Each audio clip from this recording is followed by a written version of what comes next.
Hello, welcome to EPG Pathshala program in Linguistics. I am Pramod Pandey, Center for Linguistics, Jawaharlal Nehru University. Today we are going to discuss Module 24 in the course Introduction to Phonetics and Phonology. This module is centered around the notion of the syllable, a very important notion in phonological theory. The notion of the syllable has been found to be of crucial importance in the discussion of phonotactics. Phonotactics is the area of phonemics which covers the structural characteristics of sequences. For example, what consonants begin and end a word. In English, for example, when you begin a word with more than one consonant, you find that there are restrictions on what consonants can begin a word. For example, the first consonant should be an S. If that is so, then you can have any other consonant. There is an alternative. You can have any consonant in the beginning. In the second position, you have to have either R or L or W or Y. Now, this is a restriction that is found to be imposed for English. There are languages where the restrictions may vary, as you know, in many Indian languages and also many Austroasiatic languages. Two consonants are not allowed to begin a word and sometimes to end a word. So that's a restriction on more than one consonant occurring in a word. Now, this whole notion of what segments can co-occur is known as phonotactics. What we find is that the syllable provides a very useful concept for the description of phonotactic generalizations in languages. We then move on to understand the notion of the syllable, what are all the various types of the syllable, and what are all the concepts that are used in the discussion of the syllable. What is a syllable? A syllable is a unit which is larger than a segment and which is used in grouping the segments with each other. What we find is that given a word, let us say America, we find that there are segments such as A, M, E, R, E, K, A, about 7 segments. Now, given the sequence of segments, there is no way to tell which segment in the middle is closer to, is it the preceding sound or the following sound. For example, in America, when we look at the sound A, it occurs between M and R. Now, it appears there is no way for us to tell us which segment it is closer to. But when we pay attention to the syllable and break this word into syllables such as A, Me, Ri and Ka, then we know that A is closer to M than to Ra. Now, it is thus the syllable which helps us to group sounds together in articulation and perception. How do we assign syllable structures to words? The first thing we do to start with is to transcribe the words phonetically. Once the phonetic transcription is done, then we try to divide the word into the syllable structures. For example, we take a look at the words man, count, very, unity, America, boxing. Take a look at the phonetic transcriptions of the words given on the screen. You notice that we use these phonetic symbols for the sounds. Once the phonetic transcription is achieved, then when there is more than one syllable in a word, then we divide it into syllables. For example, man and count have only one syllable, but all the other words such as very, unity, America and boxing have more than one syllable. Unity has 3 syllables, America has 5 syllables, boxing and very have 2 syllables. Now, in carrying out syllable division in words, we should notice that there are certain letters which create a confusion and which have to be transliterated into the phonetic transcription. Otherwise, there is confusion. For example, the letter U, as you find in unity, is transcribed as a consonant. It is not, although the letter is a vowel, but its pronunciation is that of a consonant. Similarly, in the last consonant in unity, Y is a consonant, but it is pronounced as a vowel. Then the letter X, as in boxing, actually stands for two consonants, K and S, and there is a syllable division between them as you see it on the screen. It is thus extremely important for us to transcribe the words first before starting to do the syllabic division. Now we turn to discuss the main concepts and terms in the description of syllables. One of the most common terms used is that of the distinction between syllables as open syllables and as closed syllables. Open syllables and closed syllables are described with the examples thus. On your screen you notice the words such as go and high. These words end in vowels.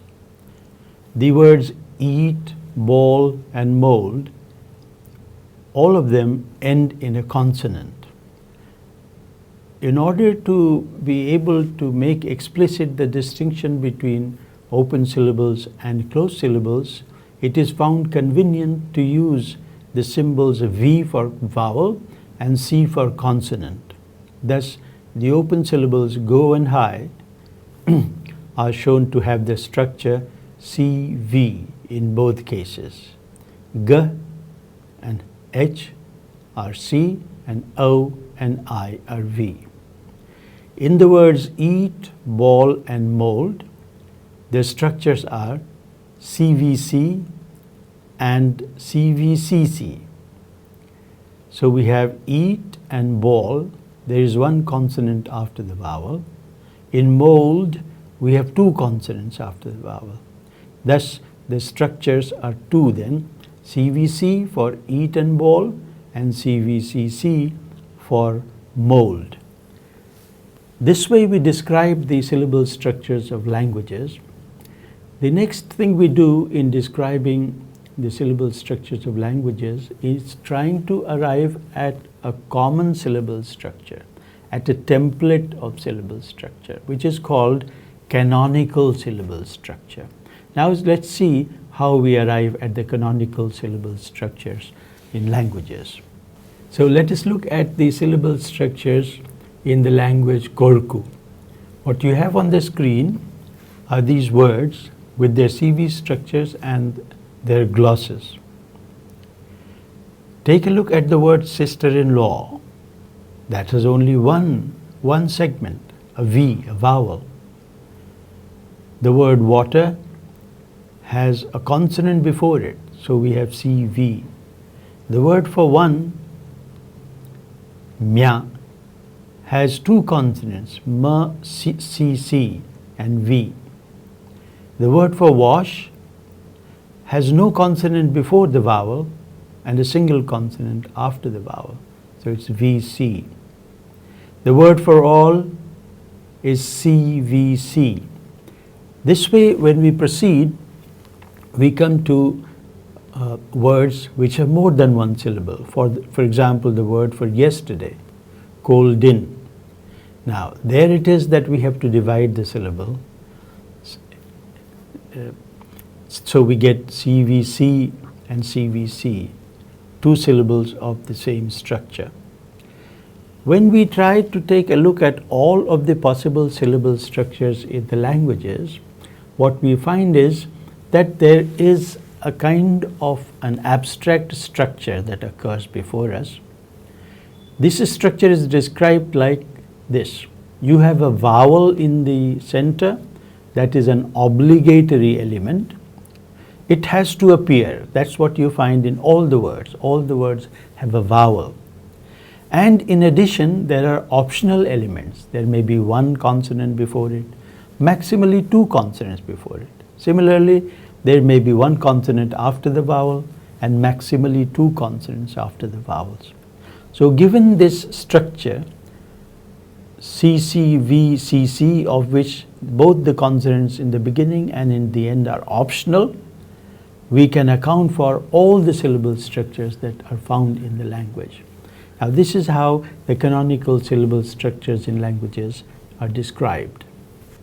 We have examples of some other languages with their canonical syllable structures. For example, Ho has CVC, Zhuang has CRVC, Gondi again has CVC, Konda has CVCC, Dogri has CCVCC like Korku, Kashmiri has CRVCC, Dharma has CYVCC, and Lepcha has CCCVC. So Lepcha allows three consonants before the vowel and only one at the end. The use of the letters R and J, for example, are for the specific consonants that can occupy the position of the second consonant in the languages Dharma and Zhuang. So sometimes when we have more specific consonants to mention, then we use the symbols for them. In other circumstances where we have a general description which requires us to state any consonant, we use the word C. So canonical syllable structures are then described in terms of CV and also specific consonants to represent the restrictions in the languages. Let's now go on to discuss the syllable structures found in languages. We have on the screen the syllable structure that has already been discussed in module 22. Thus, a syllable has a tripartite structure. It has a nucleus which is obligatory and has onset and codas before and after the nucleus as optional elements of the syllable. We take a look at some words from English to illustrate what we mean by these elements of the syllable structure. We have these words a, go, bag, on, product. We see that the word a has just a nucleus, the word go has an onset and the nucleus, the word bag has an onset and nucleus and coda, the word on has a nucleus and coda, the word product has an onset, nucleus and the coda. You will have guessed now that here most of the sounds that occupy the position of the nucleus are the vowel, and those which occupy the position of the onset and the coda are consonants. Although we have single units such as O and C to represent onsets and codas, we should recognize that the structures of the onsets and codas can be simple or complex, as we see on the screen. In the representation of the word product, you notice that the first syllable pro has only a nucleus, whereas the second syllable duct has an onset, nucleus and a coda. The onset in the first syllable is complex, and the coda in the second syllable is complex.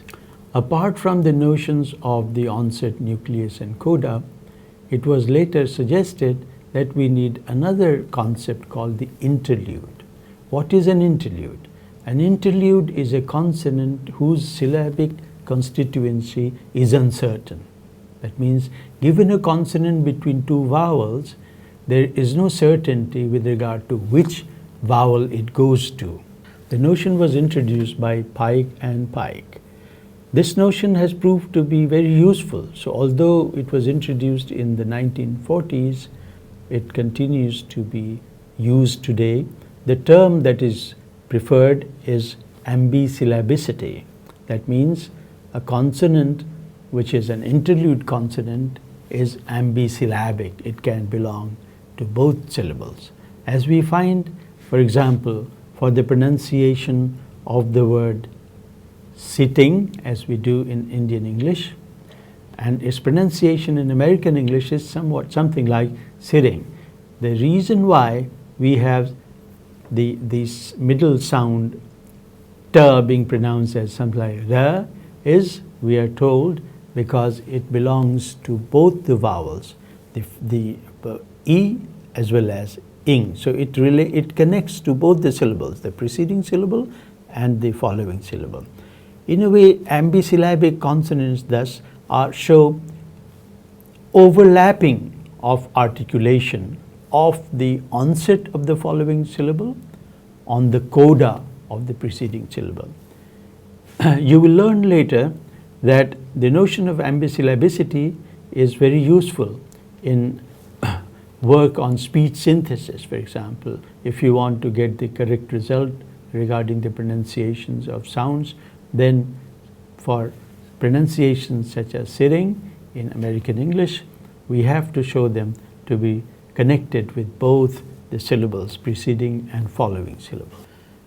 The next stage in the development of our understanding about the syllable structure was the introduction of the idea of rhyme directly constituting a syllable.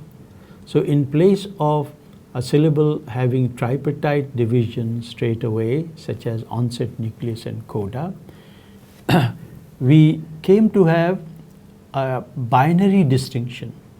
So a syllable was seen to be consisting of an onset and a rhyme. The rhyme in turn consists of a nucleus and a coda. So there is now a hierarchical structure assigned to the syllable compared to a more flat structure of the syllable. Now, we notice now, we see how the word product has been represented in a revised manner in the onset and rhyme system. So we have pro as onset and rhyme, and duct as onset and rhyme. The rhyme has a single nucleus or in the first syllable, and the rhyme in the second syllable has the nucleus a. The coda is complex at the end. So this structure now is more hierarchical. Now, this hierarchical structure is found to be useful for many phenomena in languages. We will look at them one by one. First of all, we take a look now at the notion of syllabic consonants. What is a syllabic consonant? A syllabic consonant is a consonant that occupies the position of the nucleus of a syllable, as you see in the representation of the word bottle in English. Notice that in the representation of the word bottle, we have identical syllable structure, onset rhyme, onset rhyme. The rhyme consists of nuclei. The difference between the two syllables is that the position of the nucleus of the first syllable ba is occupied by a vowel o, and the position of the nucleus in the second syllable to is occupied by a consonant, namely l. Now we can easily see how a consonant can be a syllabic consonant. It is syllabic consonant because it occupies the position of the nucleus. So there is a distinction between consonants which occupy the position of the onset and the coda, and consonants which occupy the position of the nucleus. It is the consonants that occupy the position of the nucleus that are syllabic consonants. Most of these are sonorants, that means nasals, laterals especially. One of the justifications given for the hierarchical structure of a syllable as consisting directly of onset and rhyme, and the rhyme consisting of nucleus and coda, was that this way of representing syllables can capture the idea of the weight of syllables. Thus, languages have, in general, two degrees of weight, one light and the other heavy. Usually light syllables are those which have a single vowel, a short vowel that occupies the position of the nucleus. And a heavy syllable is one which has either a long vowel or a vowel followed by a consonant. So the notion of heavy syllables is associated with branchingness of the rhyme, and the notion of a light syllable consists of non-branchingness of a rhyme. Thus, it is the rhyme and its ability or its feature of branching versus non-branching that helps explain the distinction between heavy syllables and light syllables. Another important concept in the notion of the syllable is the notion of the Mora. Now, in place of the onset and rhyme, some phonologists have suggested that you can have the unit Mora directly being connected with the notion of the syllable. So the syllable need not be seen as consisting of onset and rhyme, rather as simply consisting of Mora. Now this is useful for languages in which the quantity of a syllable plays an important role, such as Japanese. It is also useful for describing the weight of syllables in languages. Thus, for example, a light syllable is shown to have a single Mora, a short vowel, and a heavy syllable is shown to have two Morae, either a vowel followed by a consonant or two vowels or a diphthong. Look at the representations of these on the screen. We have two kinds of languages shown here. Those in which the light syllable is CV and the heavy syllable is CVV or CVC, as we discussed. Now languages such as English, Hindi, Punjabi, these languages exemplify this twofold division. But there are languages in which the light syllable is not just a CV, but it can be a CVC. And the heavy syllable is obligatorily only CVV. A language such as Bangla is of that kind. Now, the light-heavy distinction in languages can be shown to be based on Mora, and thus you can show in which language which syllable can be shown to be a light syllable and which one can be shown to be a heavy syllable. Now this can be represented in terms of the syllable structures that are assigned. Thus in a language such as Bangla, a CVC, the C, the coda does not count as Mora, and only when there is a long vowel that we have a heavy syllable, so we get two Mora. Both ways of representing the syllable, that is the Mora and onset and rhyme, are in current use today, and it depends on the nature of the phenomenon being described. There is no choice between the two as things stand today. We now turn to the issue of syllabification. In module 23, that is the last module, we looked at syllabification while discussing the issue of the types of phenomena that are syllable structure based. Now, we looked at some of these criteria for syllabification. For example, if there is a single vowel, then the first vowel goes with the following consonant. If there is the word begins with a consonant, then it goes with the following vowel. When there there is a vowel between two consonants, then the vowel goes with the following consonant, etc. When there are two consonants, then there is a division between them, and the first consonant goes with the preceding vowel, the second consonant goes with the following vowel. We looked at all these things. There we also noted that in syllabification there are, of course, universal criteria, universal rules, but there are also language specific rules. For example, in English you have structures which are which have restricted occurrence. For example, in English we notice that two consonant clusters could be only two types. We noticed it in this module earlier on. So a syllable can begin either with a s and any consonant, or with any consonant and a r, l, or w. Similarly, if there are three consonants, then the first consonant must be a s, the second one any, and the third one can be r, l, w here. Now, these restrictions on what consonants can occur as the onset have a fallout on the syllable structure division. That's in English. When you get two consonants of any type, that is, you have two consonants of a general type, then you have a division between them, like acting. So you have ak and ting.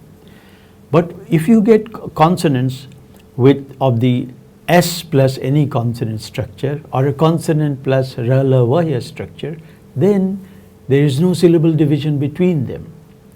The two consonants go together, as we find, for example, in the words on the screen here.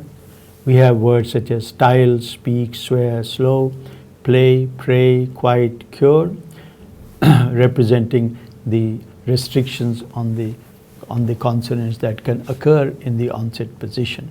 And for three consonant clusters, words such as spring and splash. Now, given words such as attend, unnoticed, the division of syllable structure is like in most languages. A single consonant between two vowels goes with the following vowel, as in attend. Two consonants, there is a division, as in unnoticed. Given a word such as decry, require, and respect, however, in English, there is no syllable division between k and r, or between k and v, or between s and p.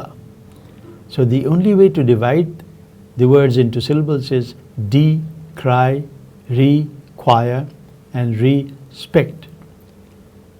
Syllable divisions such as decry, or reply, or require, or respect are not acceptable in English. Now, this is an interesting point where the native English phonology differs from second language phonology such as Indian English. As speakers of English in India, we normally follow the rules that are found in our own languages, and thus most Indians speaking English will divide the words such as decry as decry, dick and ry, reply as reply, and so on. In the process of syllabification, we also come across the notion of resyllabification. Now, resyllabification takes place when complex words are formed from simple words. So, given a word such as rain, when an ing is added to it, then we find that there has to be a resyllabification of the consonant n there. In the word rain, it occurred at the end of a word, and thus it occupied the position of the coda. But in raining, it occurs between two vowels, and thus it has to be resyllabified as an onset from a coda. So thus, in the word rain, n is a coda, but in the word raining, n is the onset. This is what is meant by resyllabification. That is, a consonant that has a sound which has one syllabic representation in a word when there is a complex word, a longer word formed, then it may be resyllabified. And you have the examples on the screen: rain, raining, plead, pleader, bottle, bottling, etc. Now in bottle and bottling, bottle L is a syllabic consonant, but when ing is added to it, in most varieties, it becomes non-syllabic, such as bottling. Now, apart from the language-specific considerations in syllabification, we also have some universal principles of syllable structure that phonologists have come to find after investigating the various languages around the world. Two of the universal principles of syllabification are especially accepted and have been found to be playing a crucial role in organizing sound segments into syllable structures. One of them is maximum onset principle. The principle is stated as this: given a sequence of consonants, their syllabification will be such that they occur as onsets rather than as codas. We find this for single consonants. Now, we have a very good explanation for why it is that between two consonants, between two vowels, a consonant goes with the following vowel, because then it occupies the position of the onset. Otherwise, it would have occupied the position of the coda. So languages prefer for consonants to occupy the position of the onset rather than coda. And in languages such as English, where we have two consonant clusters such as s plus another consonant, or any consonant ra, la, wa, ya, and yet there be no division, both of them going as the onset, again we have an explanation in the principle of maximal onsets, which is also known as the onset first principle. Now, the second principle is called the sonority sequencing principle, or SSP for short.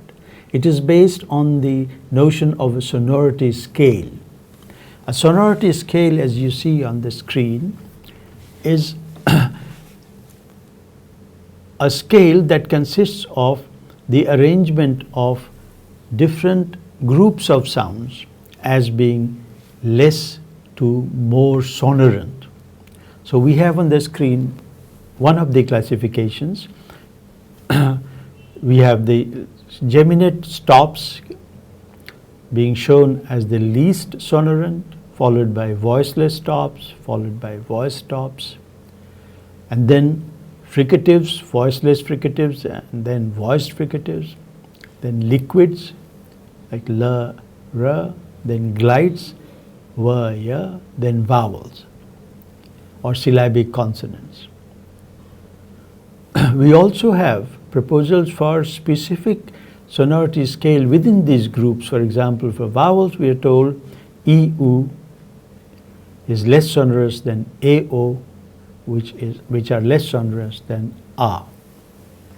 Now, that is the sonority scale usually accepted by phonologists. Now, how does it relate to sonority sequencing principle? The sonority sequencing principle says that as we proceed from the periphery to the nucleus, that is from the onset or from the coda to the nucleus, the sonority of the sounds increases. There is the opposite way to express this. The sonority of segments decreases from the nucleus to the periphery, which means that given a syllable structure, the consonants which occur at the beginning of a syllable and at the end of a syllable are less sonorous than the sounds that occur in the nucleus position of a syllable. For example, we have given a word such as blade, which have A as the nucleus, D as the coda, bl as the onset. Now, between b and l, b is a plosive, so it is less sonorous than l, which is liquid. So that's what we have is a stop, a voice stop, followed by liquid, followed by the nucleus. And then further again from the nucleus, you have a stop. So the nucleus, the vowel is the most sonorous, and then the consonants which occur in the onset and coda positions are the less sonorous. Sometimes we have violations of them, apparently. For example, the fricatives which are considered to be more sonorous than plosives are found in many languages to occur before plosives, as in English, for example, speak, and so on. Now there has to be some explanation for this, but by and large, the sonority sequencing principle works as an organizing principle of syllable structures. Thus, given words such as send, bread, quite, it is not possible for speakers of English to accept words such as lbade or bedden. So, given n and d, it is within a syllable, n will occur before d in the coda position. And similarly, given b and l in the onset position, we will find that b will precede l before the vowel. So generally the idea is that the sonority sequencing principle works in most cases for most languages and provides an explanation for how sounds organize themselves, group themselves into a syllable. So students, now we have come to the end of the discussion of the syllable. We saw how important the syllable is, how it has evolved from the notion of the phoneme to the notion of a unit as an organizing principle that helps explain various phenomena in languages. We looked at the typology of syllable structures as open and closed syllables. We saw how the structure of syllable came to evolve from a tripartite flat structure to a hierarchical structure, how the notion of the hierarchical structure was found to be useful in distinguishing syllable weights, and then the introduction of the notion of the Mora as constituting syllables. We also looked at how there are both language-specific as well as universal principles that constrain syllable structures in languages and that influence the organization of syllables in words in languages. The reason why we need to pay a special attention to the syllable is that it's not only used in phonology or phonological theory, but it is found to be crucially used in allied disciplines such as neurolinguistics, speech pathology, historical linguistics. Thank you.